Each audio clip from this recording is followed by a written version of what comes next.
During the 4 years that Tara and I have spent in India, we explored, we researched the amazing wisdom of the Siddhas. The word Siddha is a Sanskrit word, and it means one who has achieved perfection, the perfection of consciousness. There have been many Siddhas, not only in India, but all around the world. They may not be called Siddhas in other countries, but in India they're called Siddhas. Now, Siddhas are incredibly important to us.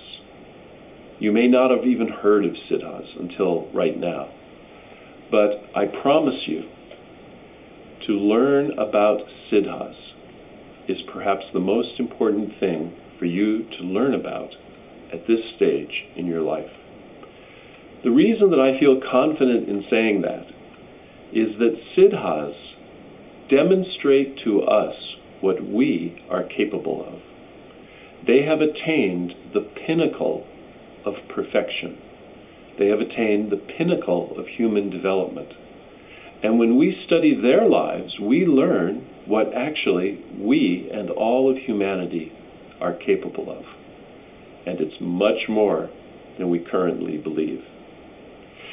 You probably have heard modern psychologists say that the average person is using about 5 to 10% of their full mental potential.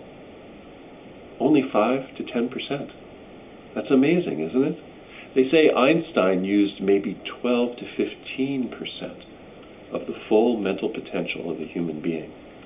And he's considered a genius by just using 12 to 15%.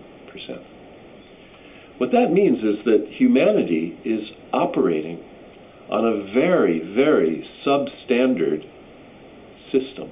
It's like if you had a computer and you expected your computer to work, but it was only using 5 to 10% of its memory. And you thought this computer should allow you to get your work done. Well, it wouldn't, would it? What if you had a car? Let's say you had a Jaguar, 12 cylinders, but only one cylinder worked. Well, how could you expect for it to drive properly? And yet we expect that our lives should be good, that life on Earth should be good, and humanity is using only the equivalent of one cylinder or a tiny bit of RAM. No wonder there are so many problems in life. So the Siddhas are those courageous, brave, devoted individuals that strove for enlightenment.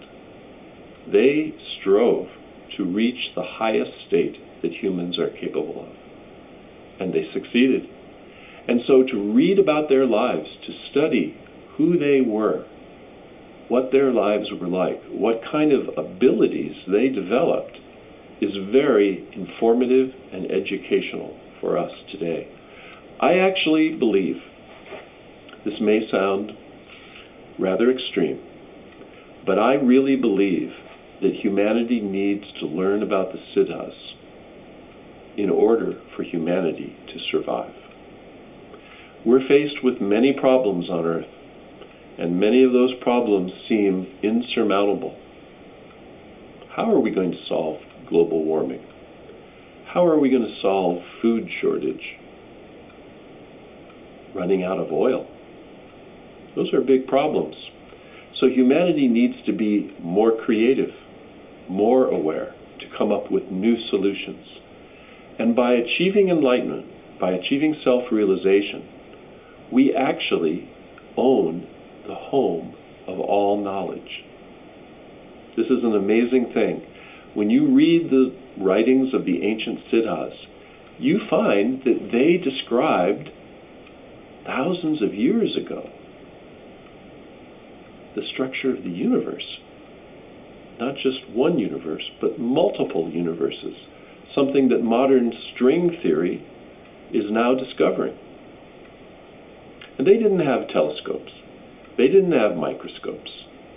Their tools were their mind and meditation.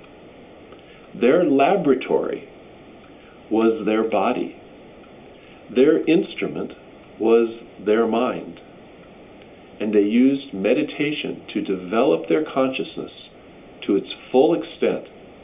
And when that is done, one is established in the home of all knowledge. They traveled throughout the entire universe. Read the books, study the lives of the Siddhas. They traveled, they described the structure of creation, of the galaxies, of the universes. They had amazing, totally amazing knowledge of the functioning of the human body. They knew things about the human body that modern science, modern medicine, hasn't even discovered yet. They were master alchemists. It's an amazing subject. I really encourage you to learn about the Siddhas. Now, you might have a little bit of a misunderstanding of who these people were. I did when I first started studying them. They weren't some kind of traditional, dogmatic religion people. Actually, they were what you would call mystics. They just didn't want to worship God. They wanted to become God, to realize God. And they had a big problem with the orthodoxy, the Brahmins in India, who controlled spirituality. The Brahmins were sitting pretty on top of society. They controlled the spiritual knowledge, and they only gave it to people of high caste.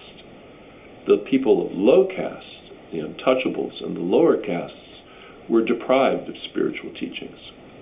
The Siddhas didn't buy that at all. They thought that was an abuse. They believed every single human being on earth was entitled, was capable of knowing God, of being God, of becoming God. And so the Siddhas criticized the Brahmins, and because of that, the Brahmins persecuted the Siddhas. They made up stories about them, they slandered them, and due to that, really, the Siddhas have been a footnote in history. They have not been given the proper due that they deserved because of the persecution by the Brahmins. But the Siddhas were the free thinkers of that time that they lived. They were the radical revolutionaries of spirituality who would teach everyone, irregardless of sex, social status. They taught the rich, they taught the poor. They taught men, they taught women. They taught people of high caste, of low caste. They would teach anyone. And so, actually, we kind of see ourselves a bit like them. We hold the same views, that everyone's birthright is to become enlightened. So I encourage you to learn about the Siddhas. And for the next 4 months, Tara and I will be touring America and then Europe, teaching a workshop that's free, it's open to everyone, and it's called The Secrets of the Siddhas. In that presentation, we will be sharing with you what we learned and experienced in 4 years of researching the amazing lives of these incredible, great masters. We hope to see you along the way.